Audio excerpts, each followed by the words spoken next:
तब पिलातुस ने यीशु मसीह को उनके हाथों पे सौंप दिया कि वे क्रूस पर चढ़ाए जाएं।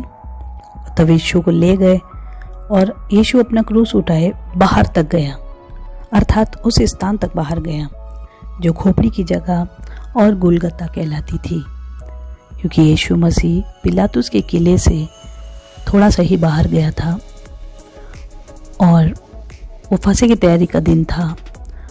पर पिलातुस उसे पकड़वाना नहीं चाहता था, क्रूस पर चढ़ाना नहीं चाहता था, पर वो जगह नगर के पास थी जहाँ से लोग आने जाने वाले सिर हिलाकर यीशु मसीह की निंदा कर रहे थे, क्योंकि वो यीशु मसीह को देख रहे थे। जहाँ पर यीशु मसीह को क्रूस दी गई वो बहुत ही आने जाने वाला रास्ता था और किस प्रकार से यीशु मसीह के साथ परमेश्वर की वाचाओं को पूरा किया गया, कैसा व्यवहार किया गया, आप बाइबल में पढ़ सकते। 404 में इसका जिक्र है और यह स्थान नगर के बाहर था।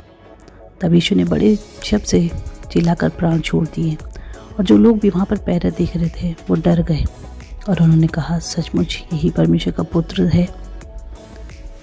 और मंदिर का पर्दा ऊपर से नीचे तक 2 टुकड़े हो गया और धरती डोल गई और चट्टानें तड़क गई। तब अरिमतिया के यूसुफ ने पिलातुस से यीशु मसीह का शव मांगा और पिलातुस ने यीशु मसीह के शव देने की उसे आज्ञा दे दी, क्योंकि सब्त का दिन लगने वाला था और उन्हें बहुत सी तैयारी करनी थी। और अरिमतिया एक धनी व्यक्ति था और धर्मी व्यक्ति था, परमेश्वर की बाट जोड़ने वाला व्यक्ति था और वो यीशु मसीह का चेला भी था। और उसने यीशु मसीह की लोथ को उज्ज्वल चादर में लपेटा और नई कब्रों में रखा और उस चट्टान में कभी कोई न रखा गया था, वहाँ पर उसने यीशु मसीह को रखा। और मरियम मगदलीनी और दूसरी मरियम वहाँ कब्र के सामने बैठी थी और वो बिल्कुल एकदम नई कब्र थी, वहाँ पर एक बारी भी थी। और स्वर्गदूत ने मरियम को कहा कि यीशु नासरी को जो क्रूस पर चढ़ाया गया था तुम उसे ढूंढती हो, परंतु वो अपने वचन के अनुसार जी उठा। और सप्ताह के पहले दिन भोर होते ही मरियम मगदलीनी जिसमें से यीशु मसीह ने 7 दुष्ट आत्माएं निकाली थी वो उसको दिखाई दिया। और यीशु मसीह ने जब जीवित हो गए तो उसने अपने चेलों को दिखाई दिए। सबसे पहले मरियम मगदलीनी को दिखाई दिए, उससे बातचीत करी और एक स्वर्गदूत ने आकर उस पत्थर को लुढ़का दिया जिसे यूसुफ अरिमतिया कब्र पर लुढ़का के चला गया था। जो भी बाइबल के पद पढ़े गए, ये सारी घटना यरूशलेम में हुई और यरूशलेम के किस जगह पर ये घटना हुई है, आज इसकी जानकारी को हम हिंदी में प्राप्त करेंगे। तो वीडियो में बने रहिए, वीडियो को लाइक कीजिए, चैनल को सब्सक्राइब कीजिए ताकि हम और भी जानकारी को प्राप्त कर सकें।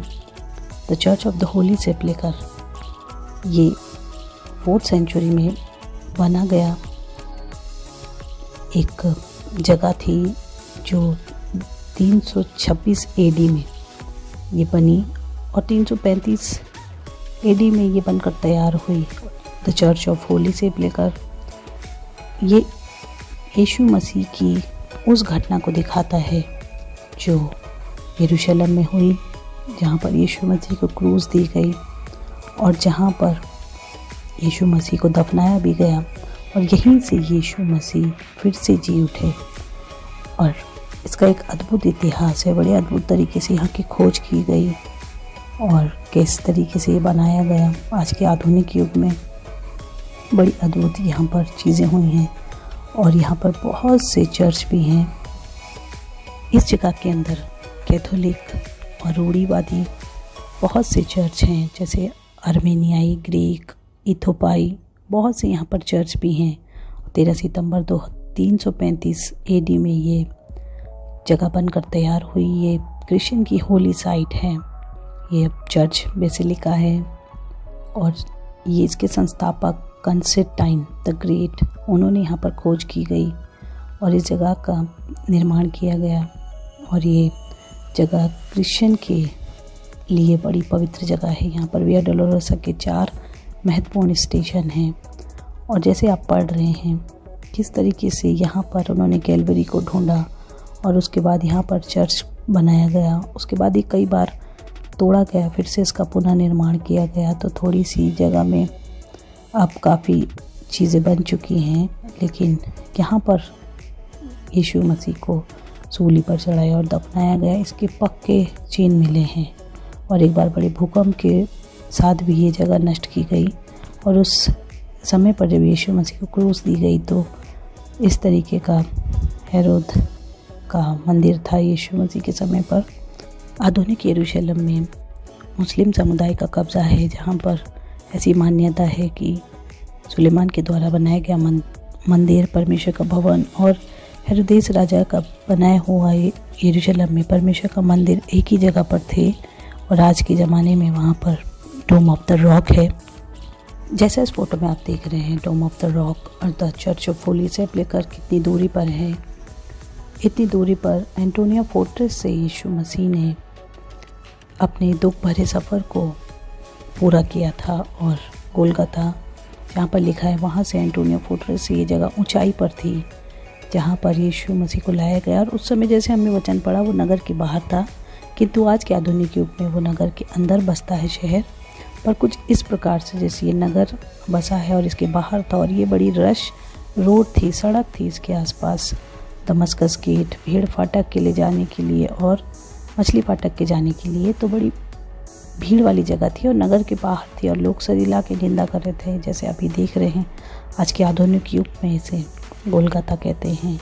लोग बहुत आए से विज़िट करते हैं यीशु मसीह की कब्र को देखने के लिए। यीशु मसीह का मकबरा है और यहाँ पर बहुत से लोग आते हैं अपनी आस्था को लेके। और क्यों ये इतना महत्वपूर्ण स्थान है क्रिश्चियंस के लिए, आज की इस वीडियो में हम देखेंगे।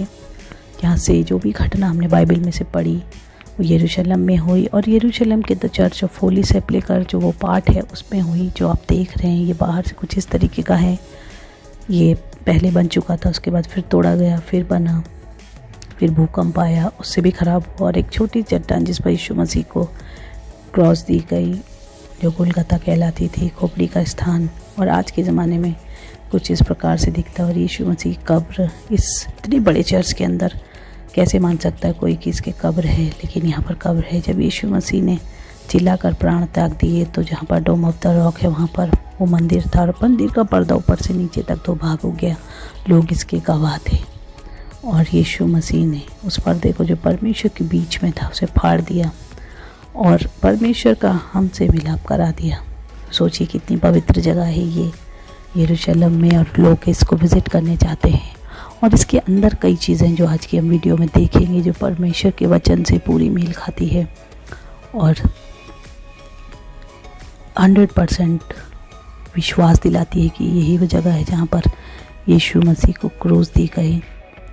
और ये जो आप जगह देख रहे हैं बड़ी पवित्र और महत्वपूर्ण जगह है, क्योंकि यहाँ पर 3 सलीब मिली थी, 3 क्रॉसेस यहाँ पर मिली थी। और जब उनकी आर्कियोलॉजिस्ट के द्वारा खोज की गई इस चट्टान पे तो पता चला कि वो तीनों क्रॉस यीशु मसीह के समय पर हैं, यीशु मसीह के समय की थी। तो वो यहाँ पर ही पाई गई थी 3 क्रॉस।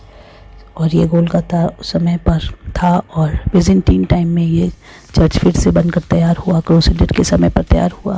लेकिन उससे पहले जब ये चर्च था तो बहुत इसमें महत्वपूर्ण चीज़ें थी जो आप बिल्कुल आप जैसे देख रहे हैं थोड़ी समय के साथ ख़राब हो गई है।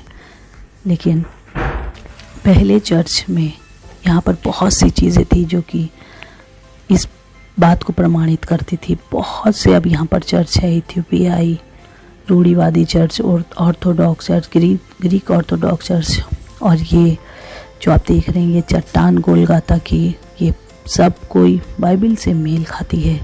चट्टानें तड़क गई थी और ये गोलगथा की जो पहाड़ी है उस पर ये बना हुआ चर्च है। और यीशु मसीह को जब क्रूस पर चढ़ाया जाना था तो बड़े शब्द का दिन था और उन्हें ये सब कुछ जल्दी जल्दी करना था, तो वो इस जगह पर लाए और उन्होंने बहुत तैयारी के साथ यहाँ पर यीशु मसीह को बैठाया गया था। और यहाँ पर उनको परेशान किया जा रहा था क्योंकि उन्हें सूली पे चढ़ना था, क्रॉस की मृत्यु को सहना था। और यहाँ पर उन्हें बैठाया गया क्योंकि क्रॉस बनानी थी और उसके बाद उसे खड़ा करना था चट्टान पर। तो उन्होंने यीशु मसीह को काफ़ी परेशान किया, यहाँ पर बैठाया।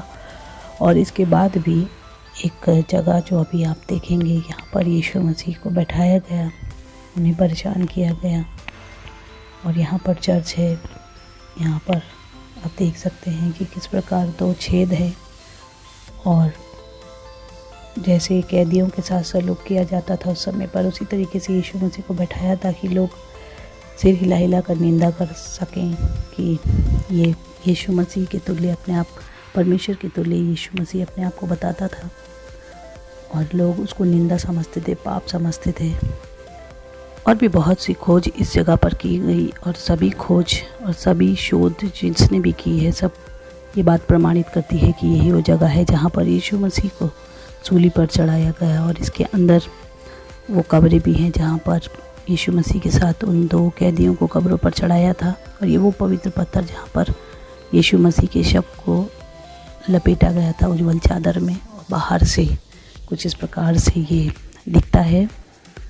और अब इस जगह पर बहुत से चर्च हैं, बहुत सी गवाहियाँ यहाँ पर हैं, और इसके अगले पार्ट को भी हम जल्दी से आपके सम्मुख लाएंगे। और इसके पहले पार्ट में भी हमने काफ़ी जानकारी को दिया था, और यही वो जगह है जहाँ पर यीशु मसीह को लाया गया था। बहुत सी ये एक चर्च है, अलग अलग तरीके के यहाँ पर चर्च है, परंतु ये वो स्थान है जो कैलवरी कहलाता है, और ईसाइयों के लिए बड़ा पवित्र स्थान है, क्योंकि यीशु मसीह ने कहा था कि मैं ऊंचे पर चढ़ाया जाऊँगा, सबको अपने पास खींचूँगा।